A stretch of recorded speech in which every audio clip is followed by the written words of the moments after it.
ইরানের মুসলমানেরা তাদের সাথে আমাদের আকীদার অনেক বেশকম আছে, কিন্তু তারা যখন ঐক্যবদ্ধ হলো, ইরানের ওলামারা আয়াতুল্লাহরা যখন ঐক্যবদ্ধ হলেন, তখন আমেরিকার মতো বিরাট পরাশক্তিকে তারা পদানত করে ইসলামী রাষ্ট্র, তাদের ভাষায় তারা ইসলামী রাষ্ট্র প্রতিষ্ঠা করতে সক্ষম হয়েছে এবং আমেরিকাকে পদানত করেছে। এখানে আয়াতুল্লাহ খমিনীর একটি কথা আমার মনে পড়ে, কি সাহস তার! ইমান আকীদা যাই থাকুক, আকীদার প্রশ্নে আমরা আপোস করব না, কিন্তু এই কথাটা তো বলতেই পারি। যখন আমেরিকা তাকে বলেছিল যে আমার দূতাবাস থেকে যে 56 জনকে গ্রেফতার করা হয়েছে আমেরিকান, এদেরকে ছেড়ে দাও, তা না হলে তোমার খাদ্য রসদ আমেরিকা থেকে যত সাহায্য যায় সব বন্ধ করে দেওয়া হবে। আয়াতুল্লাহ খমেনি জবাব দিয়েছিলেন আমেরিকান প্রেসিডেন্টকে, তুমি কারে খাবারের ভয় দেখাও? যেই জাতির বছরে 1 মাস না খাইয়া থাকা ফরজ, সেই জাতি তোমার খাবারের অপেক্ষা করবে? তোমার মতো কাফেরদের খাবারের কোনো পরোয়া আমরা করি না। মুসলমানেরা যখন ঐক্যবদ্ধ হয়েছিলেন, আল্লাহ তাদেরকে বিজয় দান করেছিলেন সেখানে।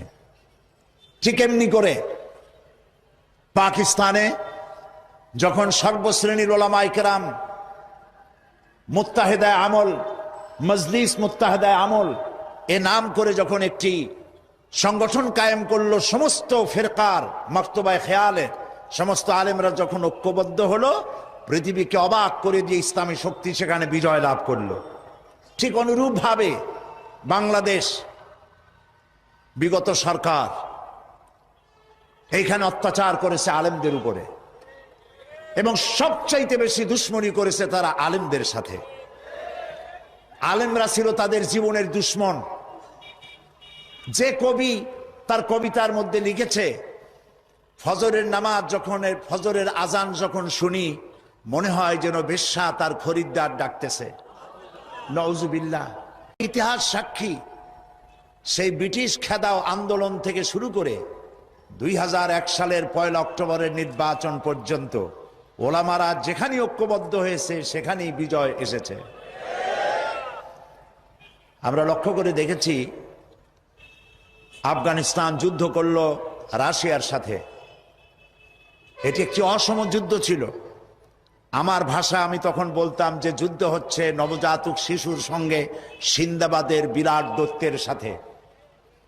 ওদের মডার্ন অস্ত্রপাতি আর আফগান মুজাহিদদের কাছে হলো নূহ আলাইহিস সালামের জমানায় বন্যায় ভিজানো গাদা বন্দুক। এই দিয়ে তারা লড়লেন। সেই লড়াইয়ে দেখা গেল রাশিয়ার মতো বিশাল দৈত্য কুপকাত হয়ে গেল, আর আল্লাহ তাআলা আফগান মুজাহিদিনদেরকে জিতিয়ে দিলেন।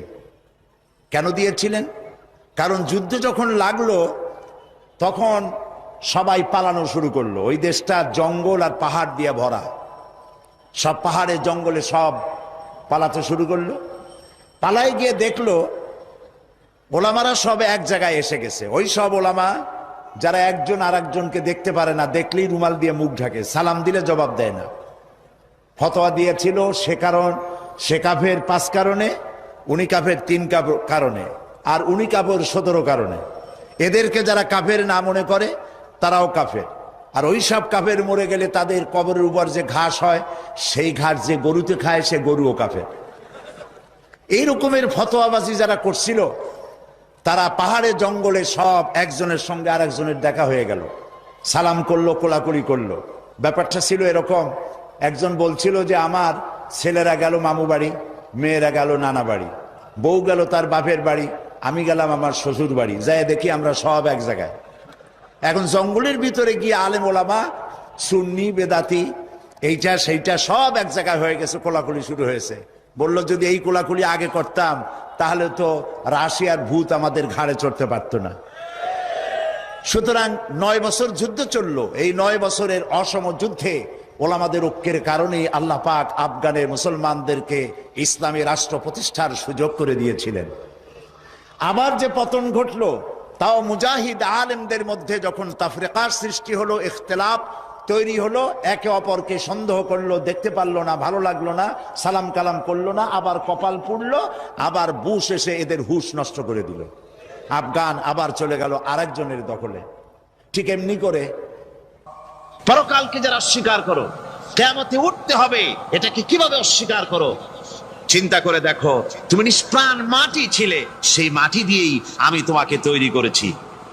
আবার আল্লাহ পাক মানুষকে আরো বুঝান, কিয়ামত আছে, পরকাল হবে, আল্লাহর দরবারে উঠতে হবে।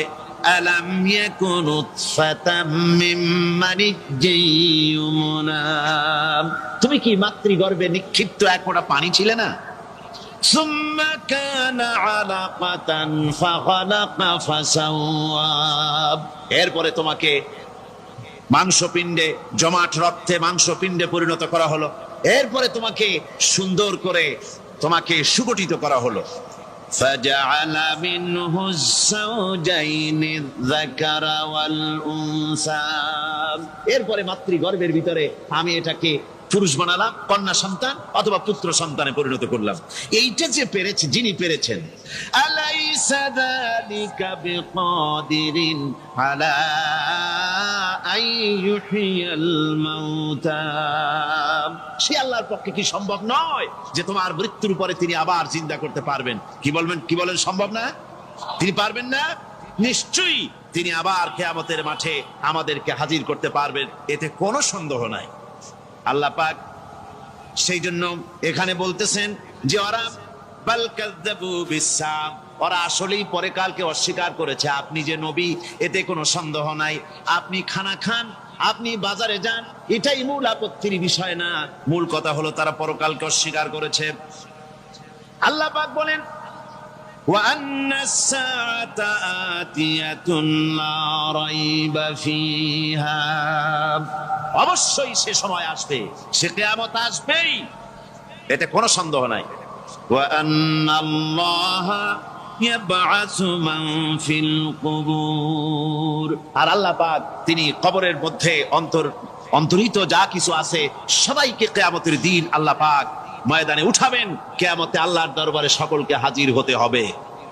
আমার বন্ধুগণ, আল্লাহ পাক বলেন ওয়ালাকাদ খালাকনাল ইনসানা মিন সুলালাতিন মিন তিন, লক্ষ্য করো, তুমি ছিলে মাটির নির্যাস থেকে, তোমাকে তৈরি করা হয়েছে।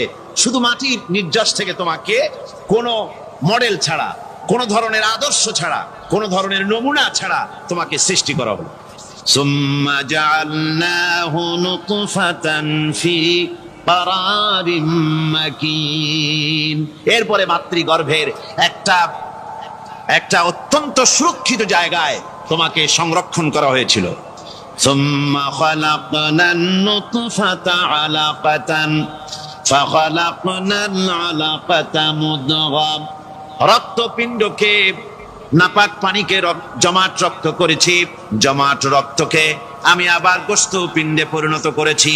ফাকাসাউনাল ইযামা লাহমা, এরপরে সুন্দর করে চামড়া দিয়া, গোশত দিয়ে একটা আকৃতি তোমাকে দান করেছি। সুম্মা আনশানাহু খালকান আখারা ফাতাবারাকাল্লাহু আহসানুল খালিকিন, এরপরে সুন্দর একটা বিশেষ একটা আকৃতি দিয়ে তোমাকে আমি সুন্দর করে সুগঠিত করে তোমাকে তৈরি করেছি। সুম্মা ইন্নাকুম বাদা যালিকা লামাইতুন, এরপরে আমি আল্লাহ রাব্বুল আলামিন তোমাকে মৃত্যু দেব, অবশ্যই তোমাকে মৃত্যুবরণ করতে হবে। সুম্মা ইন্নাকুম ইয়াউমাল কিয়ামাতি তুবআসুন, এরপরে কিয়ামতের দিন আসবে, ওই বিশেষ মুহূর্ত আসবে, সেই নির্দিষ্ট সময় আসবে, ওই কিয়ামতের মাঠে আল্লাহর দরবারে তোমাদের সকলকে উঠতে হবে, কোনো সন্দেহ তাতে নাই। আল্লাহ পাক বলছেন وَأَعْتَدْنَا لِمَنْ كَذَّبَ بِالسَّاعَةِ سَعِيرًا, আমার এই পরকালকে, এই আখিরাতকে, কিয়ামতের দিনকে যারা অস্বীকার করবে, যারা মিথ্যা মনে করবে, আমি তাদেরকে জ্বলন্ত আগুনের শাস্তি তাদের জন্য রেখেছি। জোরে বলেন নাউজুবিল্লাহ। সেই কিয়ামত যে দিনটা আল্লাহ পাক মানুষের জন্য রেখেছেন, সেই কিয়ামতের অবস্থা বড়ই মারাত্মক। মানুষেরা তা জানে না। মানুষ যদি তা বুঝতে পারতো, জানতে পারতো, তাহলে মানুষেরা গুনাহের কাজ করতে পারতো না। আপনারা কি চিন্তা করেন, ওই যে কাফের গুলি মক্কার জীবনে রাসূল পাক সাল্লাল্লাহু আলাইহি ওয়াসাল্লামের মক্কি জিন্দেগিতে যে সমস্ত মানুষগুলি চুরি করত, ডাকাতি করত, জেনা করত, বদমাশি করত, মানুষ হত্যা করত, এই লোকগুলি ফিরে আসতো কিসের কারণে? তাদেরকে এই আখিরাতের কথা বলা হয়েছে, এই পরকালের কথা বলা হয়েছে। কোরআন শরীফে আল্লাহ রাব্বুল আলামিন পরকালের কথা, মৃত্যুর কথা, কিয়ামতের কথা, হাসরের কথা, সিরাতের কথা, মিজানের কথা, মওতের কথা যত বলেছেন, জান্নাতের কথা যত জায়গায় যতগুলা বলেছেন, সবগুলি আয়াতে কারিমা যদি এক জায়গায় করা যায় তাহলে পুরা কোরআন শরীফের 1/3 10 পারার সমান হবে। জোরে বলেন সুবহানাল্লাহ। ইতিহাস সাক্ষী, সেই ব্রিটিশ খেদাও আন্দোলন থেকে শুরু করে 2001 সালের 1 অক্টোবরের নির্বাচন পর্যন্ত ওলামারা যেখানে ঐক্যবদ্ধ হয়েছে সেখানেই বিজয় এসেছে। আমরা লক্ষ্য করে দেখেছি, আফগানিস্তান যুদ্ধ করলো রাশিয়ার সাথে। এটি একটি অসম যুদ্ধ ছিল। আমার ভাষা, আমি তখন বলতাম যে যুদ্ধ হচ্ছে নবজাতক শিশুর সঙ্গে সিন্দাবাদের বিরাট দৈত্যের সাথে। ওদের মডার্ন অস্ত্রপাতি আর আফগান মুজাহিদদের কাছে হলো নূহ আলাইহিস সালামের জামানায় বন্যায় ভিজানো গাদা বন্দুক। এই দিয়ে তারা লড়লেন। সেই লড়াইয়ে দেখা গেল রাশিয়ার মতো বিশাল দৈত্য কুপকাত হয়ে গেল, আর আল্লাহ তাআলা আফগান মুজাহিদিনদেরকে জিতিয়ে দিলেন। কেন দিয়েছিলেন? কারণ যুদ্ধ যখন লাগলো তখন সবাই পালানো শুরু করলো। ওই দেশটা জঙ্গল আর পাহাড় দিয়ে ভরা, সব পাহাড়ে জঙ্গলে সব পালাতে শুরু করলো। পালায় গিয়ে দেখলো ওলামারা সব এক জায়গায় এসে গেছে। ওই সব ওলামা যারা একজন আর একজনকে দেখতে পারে না, দেখলেই রুমাল দিয়ে মুখ ঢাকে, সালাম দিলে জবাব দেয় না। ফতোয়া দিয়েছিল সে কাফের 5 কারণে, উনি কাফের 3 কারণে, আর উনি কাফের 17 কারণে। এদেরকে যারা কাফের না মনে করে তারাও কাফের। আর ওই সব কাফের মরে গেলে তাদের কবরের উপর যে ঘাস হয়, সেই ঘাস যে গরুতে খায় সে গরুও কাফের। এই রকমের ফতোয়াবাজি যারা করছিল, তারা পাহাড়ে জঙ্গলে সব একজনের সঙ্গে আর একজনের দেখা হয়ে গেল, সালাম করলো, কোলাকুলি করলো। ব্যাপারটা ছিল এরকম, একজন বলছিল যে আমার ছেলেরা গেল মামু বাড়ি, মেয়েরা গেল নানা বাড়ি, বউ গেল তার বাপের বাড়ি, আমি গেলাম আমার শ্বশুর বাড়ি, যাই দেখি আমরা সব এক জায়গায়। এখন জঙ্গলের ভিতরে গিয়ে আলেম ওলামা, সুন্নি বেদাতি, এইটা সেইটা সব এক জায়গায় হয়ে গেছে, কোলাকুলি শুরু হয়েছে। বলল যদি এই কোলাকুলি আগে করতাম তাহলে তো রাশিয়ার ভূত আমাদের ঘাড়ে চড়তে পারতো না। সুতরাং 9 বছর যুদ্ধ চললো। এই 9 বছরের অসম যুদ্ধে ওলামাদের ঐক্যের কারণেই আল্লাহ পাক আফগানের মুসলমানদেরকে ইসলামী রাষ্ট্র প্রতিষ্ঠার সুযোগ করে দিয়েছিলেন। আবার যে পতন ঘটলো, তাও মুজাহিদ আলেমদের মধ্যে যখন তাফরিকার সৃষ্টি হলো, ইখতিলাফ তৈরি হলো, একে অপরকে সন্দেহ করলো, দেখতে পারলো না, ভালো লাগলো না, সালাম কালাম করলো না, আবার কপাল পুড়লো, আবার বুশ এসে এদের হুশ নষ্ট করে দিল। আফগান আবার চলে গেল আরেকজনের দখলে। ঠিক এমনি করে ইরানের মুসলমানেরা, তাদের সাথে আমাদের আকীদার অনেক বেশকম আছে, কিন্তু তারা যখন ঐক্যবদ্ধ হলো, ইরানের ওলামারা, আয়াতুল্লাহরা যখন ঐক্যবদ্ধ হলেন, তখন আমেরিকার মতো বিরাট পরাশক্তিকে তারা পদানত করে ইসলামী রাষ্ট্র, তাদের ভাষায় তারা ইসলামী রাষ্ট্র প্রতিষ্ঠা করতে সক্ষম হয়েছে এবং আমেরিকাকে পদানত করেছে। এখানে আয়াতুল্লাহ খমিনীর একটি কথা আমার মনে পড়ে, কি সাহস তার! ইমান আকীদা যাই থাকুক, আকীদার প্রশ্নে আমরা আপোস করব না, কিন্তু এই কথাটা তো বলতেই পারি। যখন আমেরিকা তাকে বলেছিল যে আমার দূতাবাস থেকে যে 56 জনকে গ্রেফতার করা হয়েছে আমেরিকান, এদেরকে ছেড়ে দাও, তা না হলে তোমার খাদ্য রসদ আমেরিকা থেকে যত সাহায্য যায় সব বন্ধ করে দেওয়া হবে। আয়াতুল্লাহ খমেনি জবাব দিয়েছিলেন আমেরিকান প্রেসিডেন্টকে, তুমি কারে খাবারের ভয় দেখাও? যেই জাতির বছরে 1 মাস না খাইয়া থাকা ফরজ, সেই জাতি তোমার খাবারের অপেক্ষা করবে? তোমার মতো কাফেরদের খাবারের কোনো পরোয়া আমরা করি না। মুসলমানেরা যখন ঐক্যবদ্ধ হয়েছিলেন, আল্লাহ তাদেরকে বিজয় দান করেছিলেন সেখানে। ঠিক এমনি করে পাকিস্তানে যখন সর্বশ্রেণীর ওলামায়ে কেরাম মুত্তাহিদায়ে আমল, মজলিস মুত্তাহিদায়ে আমল এ নাম করে যখন একটি সংগঠন কায়েম করলো, সমস্ত ফিরকার মাকতুবায়ে খেয়ালে সমস্ত আলেমরা যখন ঐক্যবদ্ধ হলো, পৃথিবীকে অবাক করে দিয়ে ইসলামী শক্তি সেখানে বিজয় লাভ করলো। ঠিক অনুরূপভাবে বাংলাদেশ বিগত সরকার এইখানে অত্যাচার করেছে আলেমদের উপরে, এবং সবচাইতে বেশি দুশ্মনী করেছে তারা আলেমদের সাথে। আলেমরা ছিল তাদের জীবনের দুশ্মন। যে কবি তার কবিতার মধ্যে লিখেছে, ফজরের নামাজ যখন, ফজরের আজান যখন শুনি, মনে হয় যেন বেশ্যা তার খরিদ্দার ডাকতেছে। নাউজুবিল্লাহ। ক্ষমতায় যারা থাকে, ক্ষমতার মোহে চতুর্দিকে অন্ধকার দেখে, মনে করে আমার পতন আর হবে না। কিন্তু তোমাকে বুঝিবে যে গোকুলে বাড়ি শেষে। গাড়ির চাকা সব সময় উপরে থাকে না। গাড়ির চাকা সব সময় উপরে থাকলে গাড়ি তো চলবেই না। গাড়ির চাকা ঘোরে বলেই তো গাড়ি চলে। সুতরাং এই উপরে তোমার চাকা উপরে এখন আছে বলে, তোমার দলের চাকা উপরে আছে বলে যারা মানুষের উপরে জুলুম করছো, আলেমদেরকে ধরতেছো, মুসল্লিদেরকে ধরে ধরে জেলে ঢুকাচ্ছ, সময় আসবে এমন ইন্দুরের গর্ত অপমানা ফেলবার জন্য।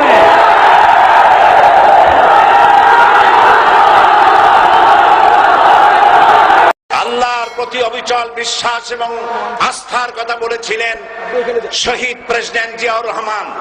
সেটাকে মুছে ফেলে দিয়ে উনি সেখানে এমন এক আইন মন্ত্রী দিয়েছেন, আমি বলি আমার ভাষায়, সরকারকে ভূতে ধরেছে। ভূতের পা নাকি থাকে পেছনের দিকে, সামনে যত এগোতে চায় তত পেছনে চলে যায়। সরকারে কিসে ধরেছে? ভূতে ধরছে। সরকারের মাথার উপরে চেপেছে বামপন্থীরা। बर्बाद गुलिस्तान के लिए एक ही उल्लू काफी है। गुलिस्तान की हर शाख पे उल्लू बैठे हैं, फिर अंजाम गुलिस्तान क्या होगा? ফুল বাগানের ধ্বংস করার জন্য একটা হুতুম পেঁচা যথেষ্ট, কিন্তু হুতুম পেঁচা বসে গেছে প্রত্যেক ডালে ডালে। ফুল বাগানের অবস্থা কি হবে আল্লাহই জানে। শিক্ষা ব্যবস্থায় তিন নাস্তিক বসা। আইন যাকে দেওয়া হয়েছে তিনি আইনের চেয়ারে বসে সব বেআইনি কথা বলতেছেন। তিনি বলতেছেন ধর্ম ভিত্তিক রাজনীতি চলবে না। প্রধানমন্ত্রী আপনি বলেন নাই আমরা আপনার কল্যাণকামী, যেভাবেই হোক আপনি প্রধানমন্ত্রী হয়েছেন, যেভাবেই হোক আপনি সরকারে গেছেন, আমরা চাই 5 বছর আপনি চালান, কিন্তু ভালোভাবে চালান। যাদেরকে বসাইছেন এই লোকগুলির একটু চেনেন। এই লোকগুলি হচ্ছে তারা যারা আপনার পিতা স্বাধীনতার স্থপতি প্রেসিডেন্ট মরহুম শেখ মুজিবুর রহমান, যার জনপ্রিয়তা ছিল আকাশচুম্বী, সে আকাশচুম্বী জনপ্রিয়তা থেকে মাটির সাথে ধসিয়ে দিল কারা? তাদেরকে আপনি মন্ত্রী বানিয়েছেন। আপনার পিতার যে দশা তারা করেছিল, এরাও আপনার সেই দশা করে ছাড়বে। তার প্রমাণ হচ্ছে মন্ত্রী বলছে ধর্মনিরপেক্ষ ধর্মভিত্তিক রাজনীতি চলবে না। আপনি বলেন নাই, উনি বলেছেন। আপনি প্রতিবাদ করেন নাই। আপনার প্রতিবাদ না করাটাই ওই বক্তব্য আপনি সমর্থন করেছেন বলে প্রমাণিত হয়ে গিয়েছে। ধর্মভিত্তিক রাজনীতি নিষিদ্ধ ঘোষণা করবার মতো দুঃসাহস করবেন না।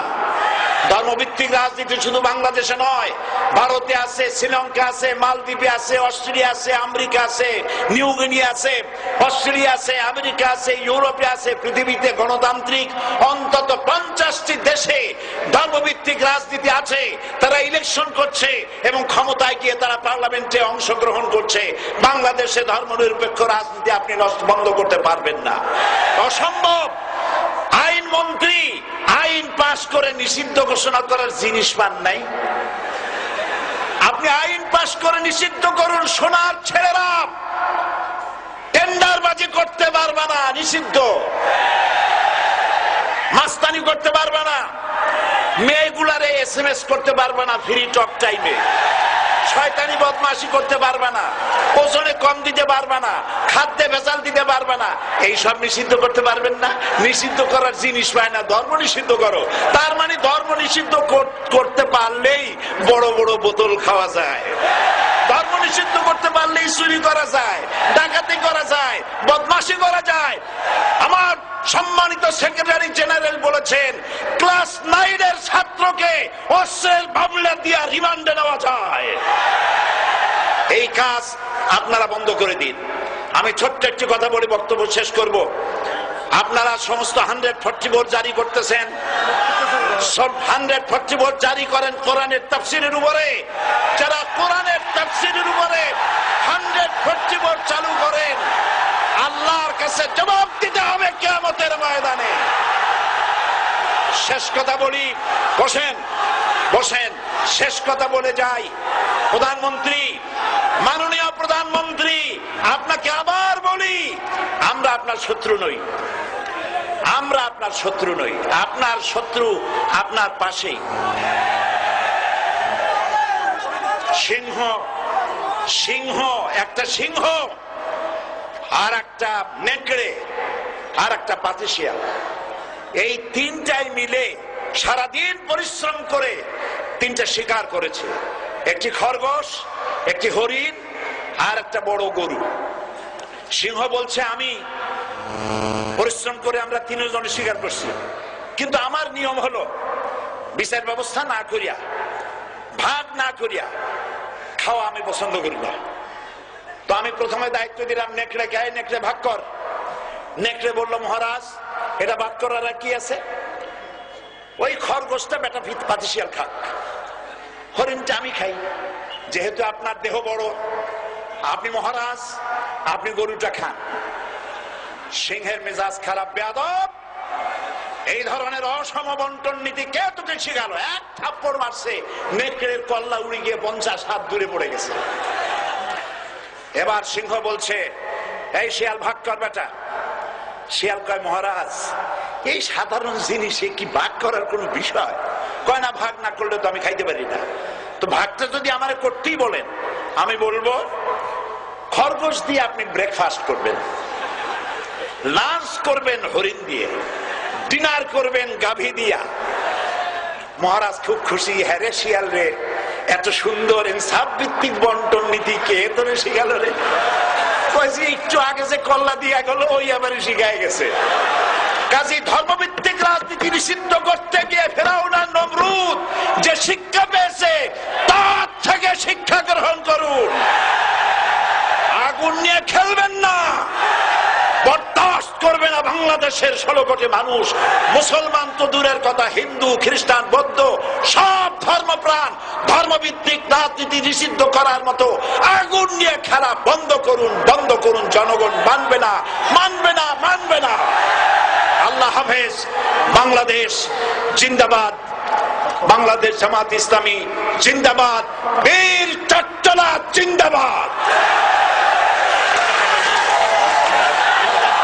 এখন বক্তব্য রাখছেন ক্ষমতায় যারা থাকে, ক্ষমতার মোহে চতুর্দিকে অন্ধকার দেখে, মনে করে আমার পতন আর হবে না। কিন্তু তোমাকে বুঝিবে যে গোকুলে বাড়ি শেষে গাড়ির চাকা সব সময় উপরে থাকে না। গাড়ির চাকা সব সময় উপরে থাকলে গাড়ি তো চলবেই না। গাড়ির চাকা ঘোরে বলেই তো গাড়ি চলে। সুতরাং এই উপরে তোমার চাকা উপরে এখন আছে বলে, তোমার দলের চাকা উপরে আছে বলে যারা মানুষের উপরে জুলুম করছো, আলেমদেরকে ধরতেছো, মুসল্লিদেরকে ধরে ধরে জেলে ঢুকাচ্ছ, সময় আসবে এমন ইন্দুরের গর্ত অপমানা পালাবার জন্য।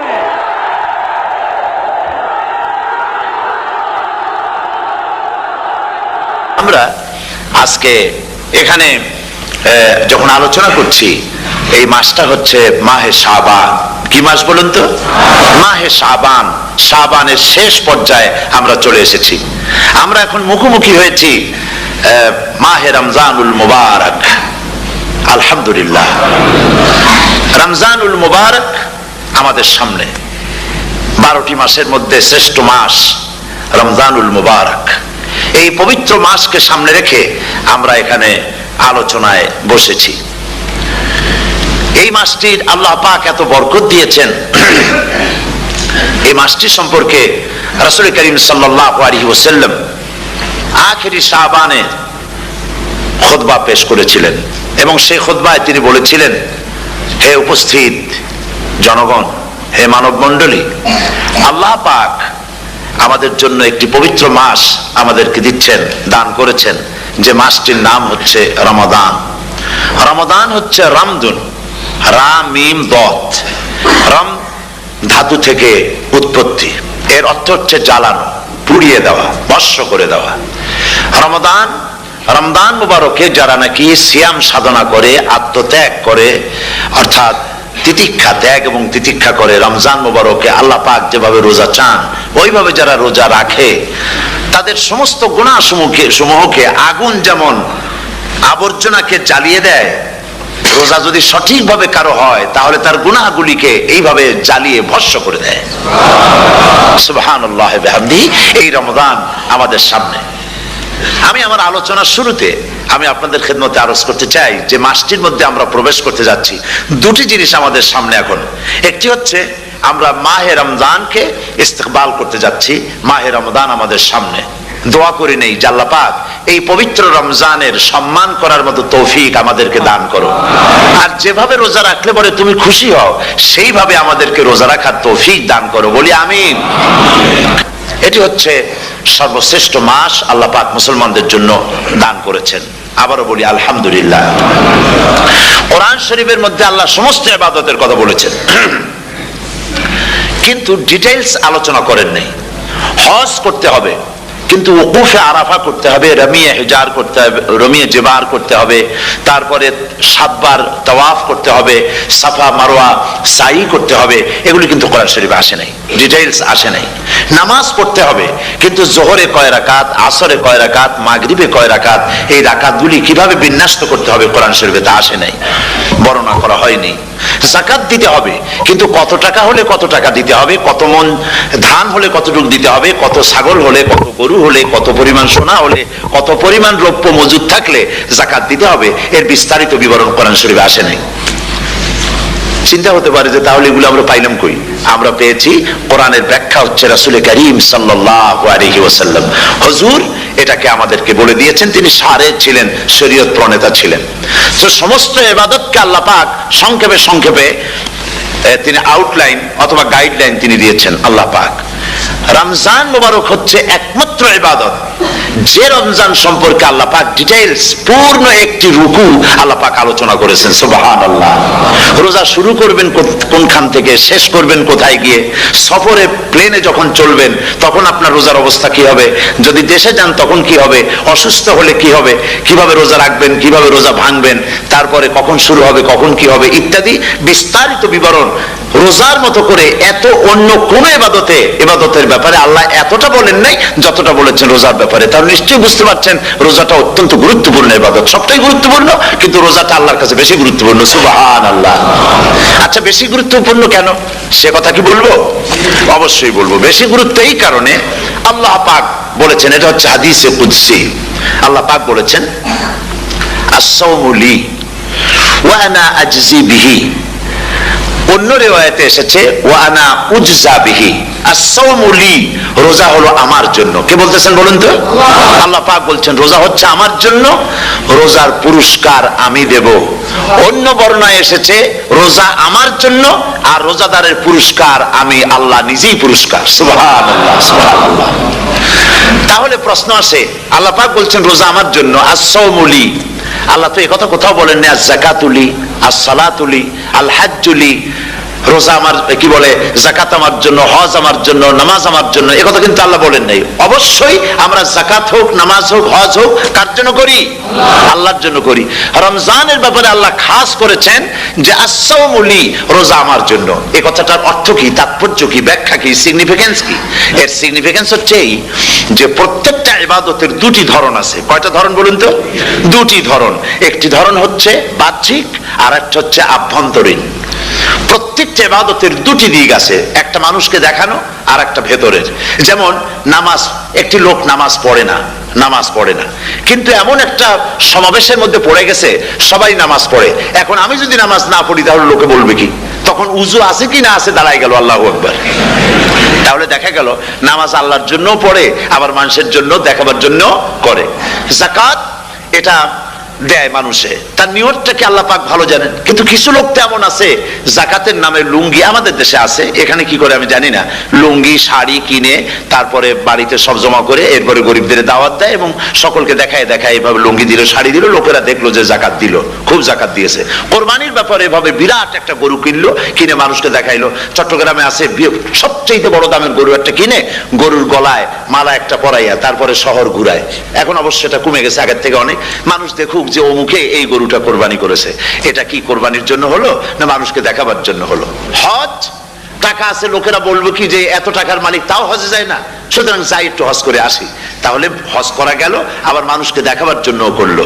দুটি জিনিস আছে। কিন্তু একমাত্র রোজা, একমাত্র রোজা, রোজা যদি কেউ রাখে মানুষকে দেখাবার জন্য সকাল থেকে শুরু করে সন্ধ্যা পর্যন্ত না খাইয়া কোনো পাগলও থাকবে না। বলেন আপনারা ঠিক কিনা? সে তো মানুষকে দেখাবার জন্য দাঁত টাত পরিষ্কার করে নিল আর দুপুরে ভাত খাই নিল, বউতেও টের পাইল না। পারবে কিনা? পারবে। টয়লেটে গিয়ে খাই নিল ভালো করে, কোন একটা আড়াল জায়গা নিয়ে খেয়ে গেল, বাচ্চাও দেখলো না, বউতেও দেখলো না, খেয়ে নিল। তাহলে সে তো রোজা রাখলো না। আল্লাহ পাক বলছেন আসসামুলি, রোজা হচ্ছে আমার জন্য। যে রোজা রাখে আমার জন্যই রাখে, মানুষকে দেখাবার জন্য সারাদিন না খেয়ে থাকার কোনো প্রশ্নই ওঠে না। সুবহানাল্লাহ। সুতরাং রোজা যে রাখলো সে আমার জন্যই রাখলো। ওয়া আনা আজজি বিহি, রোজার পুরস্কার আমি আমার হাত দিয়ে দেব। সুবহানাল্লাহ, আমার হাত দিয়ে দেব। ম্যানেজার যদি বলে এই কাজগুলি করলে পরে বেতন, নির্ধারিত বেতন পাবা, আর এইটা যদি করো তাহলে বেতনটা আমি দেবো আমার হাত দিয়া, তাহলে এমপ্লয় যারা তারা বুঝতেই পারবে যে মালিক যখন নিজেই দেবে তাহলে ম্যানেজারের মতো দেবে না, মালিক মালিকের মতোই বড় করে দেবে। তো আল্লাহ পাক ফেরেশতাদের কাছে এটা রাখেন নাই, সব নাকি তোমরা লেখো গিয়া, আর রোজার সওয়াব আমার হাত দিয়ে আমি দেবো। সুবহানাল্লাহ। এরপরে আল্লাহ পাক বলছেন, অন্য রিওয়ায়েতে এসেছে রোজা আমার জন্য, আর রোজাদারের পুরস্কার আর কিচ্ছু না, রোজাদারের পুরস্কার আমি আল্লাহ নিজেই পুরস্কার হয়ে যাব। সুবহানাল্লাহ। হাদিস শরীফে এসেছে রোজা রাখলে পরে ক্ষুধার কারণে, খালি পেটে থাকার কারণে টক্সিন জাতীয় এক প্রকারের গ্যাস তৈরি হয় পেটের ভেতরে, স্টমাকের মধ্যে, ফলে মুখে এক রকমের দুর্গন্ধের সৃষ্টি হয়। নবীজি বলেছেন রোজাদারের মুখের থেকে যে গন্ধ বের হয় আল্লাহ পাকের কাছে রোজাদারের মুখের গন্ধ মেশক আম্বারের চাইতে বেশি পবিত্র। আপনার মুখের গন্ধটাও আল্লাহর কাছে পবিত্র। রোজাদারের জন্য, রোজাদারদের জন্য জান্নাতের একটি দরওয়াজা খাস করে রাখা হয়েছে, যার নাম রায়্যান। এই দরওয়াজা রোজাদারদের জন্য, কেবলমাত্র রোজাদারেরা সেখান থেকে প্রবেশ করবে, আর কেউ প্রবেশ করতে পারবে না। এই রোজাদারদের সম্পর্কে আল্লাহ পাক বলেছেন, হাদিস শরীফে এসেছে, বুখারী শরীফের হাদিস, রাসূল করিম সাল্লাল্লাহু আলাইহি ওয়াসাল্লাম বলেছেন লিসায়েমে ফারহাতান, ফারহাতুন ইনদা ফিতরিহি ওয়া ফারহাতুন ইনদা লিকাই রাব্বিহি। রোজাদারের জন্য দুইটা খুশি। কয়টা খুশি বলুন তো? কে বলছেন? আল্লাহ রাসূল বলছেন রোজাদারের জন্য দুইটা খুশি। লিসায়েমে ফারহাতান, দুটি খুশি। ফারহাতুন ইনদা ফিতরিহি, একটা খুশি হচ্ছে ইফতারের সময়। এই ফিতরিহিতে, এই ফিতরিহি দুটি কথা, এই একটি কথার দুটি ব্যাখ্যা হয়। একটা হচ্ছে ইফতারের সময়, ইফতারের কথা বলা হয়েছে, আর ঈদের কথাও এর মধ্যে বলা হয়েছে। ইফতারের সময় হলো একটা খুশি, আর একটা খুশি হচ্ছে ইনদা লিকাই রাব্বিহি, যখন রোজাদারের সঙ্গে আল্লাহ পাক দেখা করবেন তখন হবে আরেকটা খুশি। তার মানে হচ্ছে রোজাদারদের সঙ্গে স্পেশাল আল্লাহ রাব্বুল আলামিন সাক্ষাৎকারের ব্যবস্থা করবেন। সুবহানাল্লাহ। তাহলে দুটি জিনিস হলো, একটা হলো ইফতারের জন্য দুটা, রোজাদারের জন্য দুটা খুশি, একটা হলো ইফতারের সময়, আর একটা হচ্ছে আল্লাহর সঙ্গে যখন দেখা করবে। তো ইফতারের যে খুশিটা, এই খুশি রোজাদার ছাড়া কেউ বুঝবে না। ইফতার সারাদিন রোজা রাখার পর সামনে পেঁয়াজি, বেগুনি, সালাদ, তরমুজ, মিষ্টি, তারপরে আম্বালা সুইট মিটের নানান রকমের মিষ্টি, এরপরে মুড়ি, কত কিছু সব সামনে নিয়ে বসে আছে। দেখছেন অবস্থা?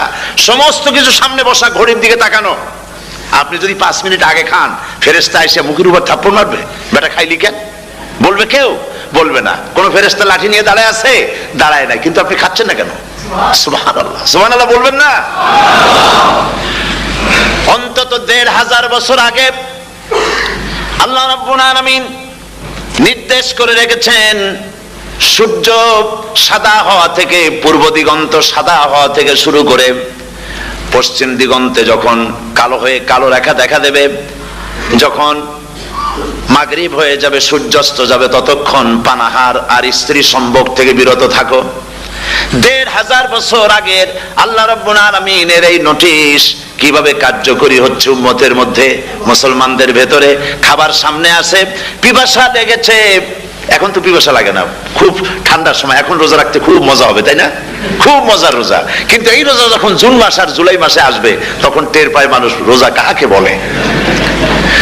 প্রচন্ড পিপাসা, সামনে সব খাবার পড়ে আছে, একটা খাবারের দিকে রোজাদারের হাত যায় না, ঘড়ির দিকে তাকায় আর চুপ করে বসে বসে আল্লাহর জিকির করতে থাকে। আল্লাহ কয়, ফেরেশতারা দেখ, এই বান্দা বানাইতে নিষেধ করছিলি, সুবহানাল্লাহ। আল্লাহ খুশি হয়ে যান। রোজাদার অপেক্ষা করতে থাকে, ঠিক যখন কাটায় কাটায় সময়টা এসে গেছে, তখন আল্লাহর নাম করে খুরমা দিয়ে পানি দিয়ে ইফতার শুরু করে দিল। আল্লাহ পাক খুশি হয়ে গেলেন। এই যে ইফতার, সারাদিন রোজা রাখা ইফতার করায় যে মজা, রোজা রাখলো না এরকম লোকেও কিন্তু ইফতার করে, করে না?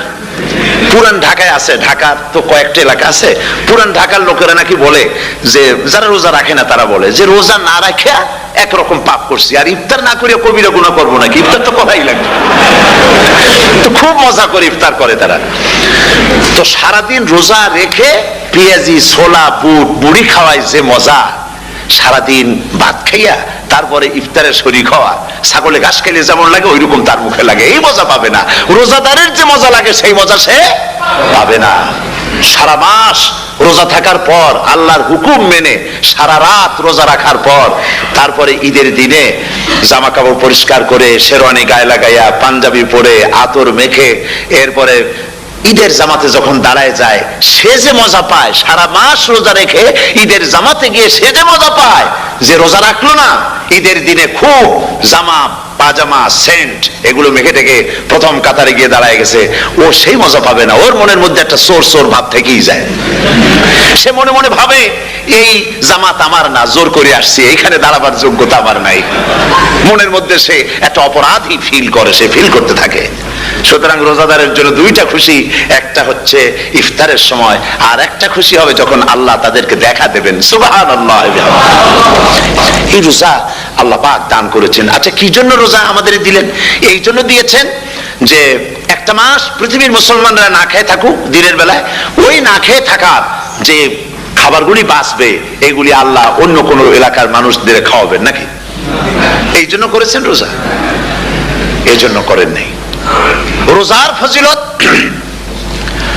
আল্লাহর নবী বলেছেন, রমজান মুবারকের এত ফজিলত, মানুষ যখন কোন ইবাদত করে, আল্লাহ পাক সেই ইবাদতের নেক আমলের সওয়াব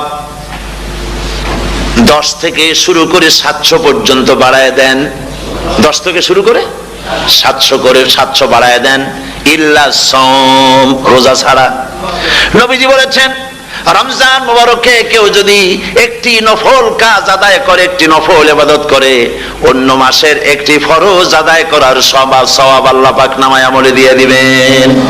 রমজান মুবারকে কেউ যদি একটি ফরজ আদায় করে, অন্য মাসের 70টি ফরজ আদায় করার মতো সওয়াব আমলনামায় আল্লাহ দিয়ে দিবেন। সুবহানাল্লাহ। এই মাস আমাদের সামনে, আল্লাহু আকবার বলি, আল্লাহু আকবার বলি, আলহামদুলিল্লাহ।